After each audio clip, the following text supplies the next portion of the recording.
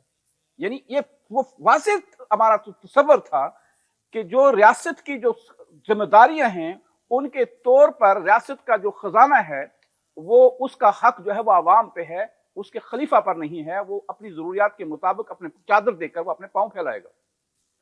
اس کے بعد اقبال کہتے ہیں کہ دوسرا جو آپ کا ہے، دوسری جو ذمہ داری ہے، جب آپ پہ ذمہ داری پڑی تو دوسرا آپ کا جو ایرا ہے وہ عمر فاروق رضی اللہ تعالیٰ عنہ کا ہے۔ تو عمر فاروق رضی اللہ تعالیٰ عنہ جب ایک روز وہ جب حج کے لیے آئے تو مکے کے پہاڑوں کو دیکھ کر وہ زار و قطار ہونے لگے۔ دوستوں نے پوچھا آخر کیا وجہ ہے کہ آپ رو رہے ہیں؟ انہوں نے کہا ایک وہ زمانہ تھا کہ جب میرا باپ خطاب مجھے روزانہ 6 اونٹ دے دیتا تھا اور میں اونٹوں کو چراتے چراتے کبھی میرا ایک اونٹ مغرب کی طرف نکل جاتا، میں اسے مشرق کی طرف تلاش کرتا، اور کبھی میں مشرق کی طرف نکلتا میں مغرب کی تلاش کرتا، تو روزانہ میرا کوئی نہ کوئی اونٹ گم ہو جاتا تھا اور میرا باپ خطاب مجھے مارا کرتا تھا۔ آج محمد رسول اللہ صلی اللہ علیہ وسلم کی مجھ پہ نظر کرم ایسی پڑی ہے کہ 22 لاکھ مربع میل کا حکمران ہوتے ہوئے ایک پتا گرتا تو مجھے اس کی خبر ہو جاتی ہے۔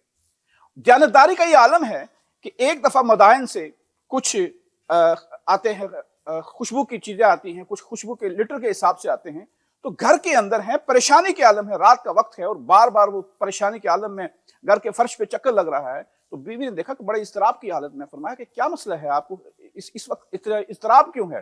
کہا ایک معاملہ درپیش آن پڑا ہے۔ کہا کیا معاملہ درپیش ہے؟ فرمایا کہ کچھ خوشبو آئی ہیں، عطر آیا ہے مدائن سے، اور اب کوئی میری سٹیٹ کے اندر، میری ریاست کے اندر ایسا شخص موجود نہیں ہے کہ جس کو میں یہ ذمہ داری تفویض کر سکوں کہ وہ اس کو دیانتداری کے ساتھ تقسیم کر سکے۔ وہ ہنسی کہنے لگی کہ اس کا معاملہ کیا ہے؟ یہ معاملہ تو بڑا آسان سا، میں تقسیم کر دوں گی۔ کہا آپ کی دیانتداری پہ مجھے کوئی جو ہے وہ اس طرح کا عدم اعتماد نہیں ہے یا شک نہیں ہے، لیکن معاملہ یہ ہے کہ اگر عطر تقسیم کرتے ہوئے وہی عطر آپ کے جسم پہ لگ گیا تو اس کا حساب بھی عمر کو قیامت کے دن دینا پڑے گا۔ اور وہی ایک روز انہی کا بچہ بھاگتا ہوا آیا، روتا ہوا آیا کہ بابا میرے جسم پر جو کرتا ہے اس پہ 9 پیوند لگے ہوئے ہیں، لوگ کہتے ہیں کہ آپ امیر المومنین، کہ آپ خلیفہ کے بیٹے ہیں، آپ بادشاہ کے بیٹے ہیں، آپ کے جسم پہ 9 پیوند لگا ہوا کپڑا موجود ہے، تو آپ کیوں نہیں آپ یا کرتا سلوا لیتے؟ تو انہوں نے فوری طور پر بیت المال کو خط لکھا کہ آپ خدارا مجھے اس دفعہ ایڈوانس تنخواہ دے دیجئے، جو مجھے معاوضہ ملتا ہے وہ پیشگی ادا کر دیجئے، میں اگلے مہینے جو آپ کو ادا کر دوں گا، اگلے مہینے اس کو نہیں لوں گا۔ تو بیت المال سے یہ خط آیا۔ ادارے دیکھیے کس طرح وہ اس مطابق ہیں، کس طرح وہ ایکٹیویٹ ہیں اور کس طرح وہ آزاد ہیں۔ بیت المال سے جو جواب خط آیا کہ عمر فاروق آپ ہمیں یہ پہلے یہ گارنٹی دے دیجئے کہ آپ اگلے مہینے زندہ رہیں گے، ہم آپ کو اگلے مہینے کا خرچ دے دیتے ہیں۔ تو انہوں نے کہا میں معذرت چاہتا ہوں کہ مجھ سے غلطی ہوئی ہے، اور وہ اپنے بیٹے کو کہا کہ ہم نے اسی کے اندر گزارا کرنا ہے۔ پھر ایک ذمہ داری جو بڑی آئی ہے، سبق پھر پڑھ، صداقت کا، عدالت کا، شجاعت کا۔ اب شجاعت کا معاملہ دیکھیے کہ جب ایک بڑا وقت آیا، حضرت علی المرتضیٰ رضی اللہ تعالیٰ عنہ کا غزوہ خیبر کا وقت ہے، اور قلعہ کاموس کے اندر مرہم ہے، اور 2 روز مسلسل اس پہ اٹیک ہو رہے ہیں اور وہ فتح نہیں ہو رہا ہے۔ اچانک جو ہے رسول اللہ صلی اللہ علیہ وسلم نے کہا کہ صبح میں اس شخص کو علم دوں گا کہ جس نے اس قلعے کو فتح کرنا ہے۔ اب سارے لوگ حیران ہیں کہ کون لوگ ہے وہ شخص؟ کہا اس شخص کو اللہ اور اس کے رسول سے پیار ہے، اور اللہ اور رسول کو اس سے پیار ہے۔ وہ اللہ کو چاہتا ہے اور اللہ اور رسول اس کو بھی چاہتے ہیں۔ تو جب سارے دیکھنے لگے صبح کے وقت، رسول اللہ صلی اللہ علیہ وسلم فرمایا کہ علی کہاں ہیں؟ انہوں نے کہا کہ علی اس وقت شدید اشوب چشم کے اندر مبتلا ہیں، ان کو اس وقت شدید آنکھوں کا انفیکشن ہے، آنکھوں کی بیماری کے اندر مبتلا ہیں۔ فرمایا کہ انہیں میرے پاس لائیے۔ رسول اللہ صلی اللہ علیہ وسلم نے اپنا لاب دن ان کی آنکھوں کے اندر لگایا اور وہ اسی وقت ٹھیک ہو گیا۔ حضرت علی فرماتے ہیں کہ مجھے ساری زندگی کبھی بھی مجھے وہ آنکھوں کا وہ کبھی اشوب چشم کے اندر دوبارہ میں مبتلا نہیں ہوا۔ اب علم پکڑا، اور سب سے پہلے انہیں رسول اللہ صلی اللہ علیہ وسلم کہا کہ سب سے پہلے آپ نے دعوت دینی ہے کہ اگر یہ لوگ دائرہ اسلام میں آ جاتے ہیں، یہ اطاعت قبول کر لیتے ہیں، تو ان پہ کوئی کسی قسم کا حملہ نہیں کرنا ہے۔ حضرت علی نے فرمایا، پورا تعارف کروایا، لیکن مرحب جو اس کا تھا، مرحب نے پورا تعارف کروایا کہ دیکھو میں مرحب ہوں، مجھے سارا خیبر جانتا ہے، میں اتنا سورما ہوں، میں نے اتنے بڑے قتل کیے ہوئے ہیں، اور میں نے اتنے لوگ، ہر گھر کے اندر ہر فرد مجھے جانتا ہے۔ لیکن حضرت علی رضی اللہ تعالیٰ عنہ نے بڑا مختصر سا تعارف کروایا، دیکھو میں علی ہوں، اور میری ماں نے میرا نام حیدر رکھا ہے، حیدر کرار۔ اب کرار لفظ بڑا ہی پیارا لفظ ہے۔ اب دیکھیے کہ کرار جو ہے، ہم اکثر کہتے ہیں جب کوئی شعر سنتے ہیں یا کوئی بات سنتے ہیں تو ہم کہتے ہیں مکرر مکرر، یعنی ریپیٹ اٹ۔